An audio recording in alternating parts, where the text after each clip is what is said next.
Reka tubahe ikaze hano mu murenge wa Bumbogo, nk'uko mubizi dukunda gushakisha ubutaka buba buguze makeya hano mu murenge wa Bumbogo kugira ngo tubuhe ababukeneye baba bifuza gutunga ubutaka bunini kandi buri ahantu heza. Murabona ko aha hantu ari heza kandi hateretse. Ikindi mwamenya kuri aha hantu, murabona ko uriya ari umuriro. Ni ahantu, ni agace karimo umuriro hano mu murenge wa Bumbogo mu kagari ka Nyagasozi.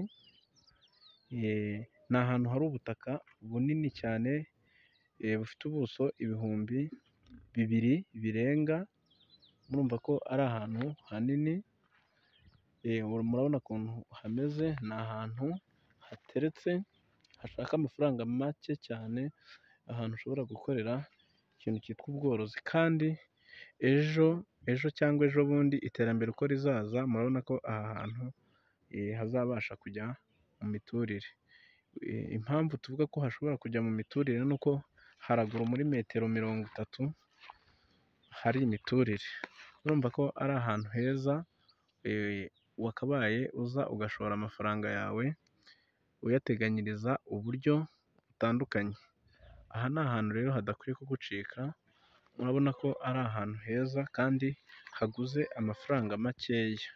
Muri kuhabona ni ahantu hera nk'uko mubibona.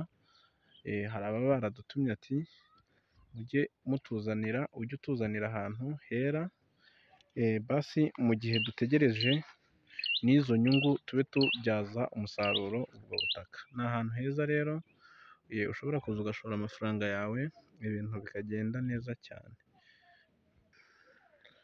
Ni isambu ngari nk'uko mubibona, ni isambu ngari. Bishatse kuvuga ngo iyi sambu ahantu iherereye, nk'uko muri kubona ukuntu ari heza. Ku bijyanye n'ingendo zo kuhagera uturuka mu mujyi wa Kigali, tugiye kuzibabwira. Ni ukuvuga ngo utegeye Nyabugogo direct kuri moto wishyura inote ya 2. Utegeye rero i Musave, ahitwa i Musave ku kagari ka Musave, wishyura inote y'5. Wategera murumva icyo nicyo cyerekezo cyizayo. Wategera aho bita mu birembo bya Kinyinya, naho ni 5 kuko biba bingana. Ni ahantu rero hadakwiye kugucika, haguze amafaranga makeya, miliyoni 15. Nk'uko muhabona ni 15, kandi kikaba ari igiciro kiri negosiyable. Ushobora kuza ukaganira na nyiraho kuko akeneye amafaranga akaza akaguha ubutaka. Ni ahantu rero ushobora no kuba wakwagurira, hagiye hari ubutaka bugiye butandukanye ku buryo ejo cyangwa ejo bundi ushobora kuhagira igice cya hegitari. Murumva rero igice cya hegitari hano mu murenge wa Bumbogo, uri umwe mu bantu baba bafite ubutaka buri ahantu hafite agaciro.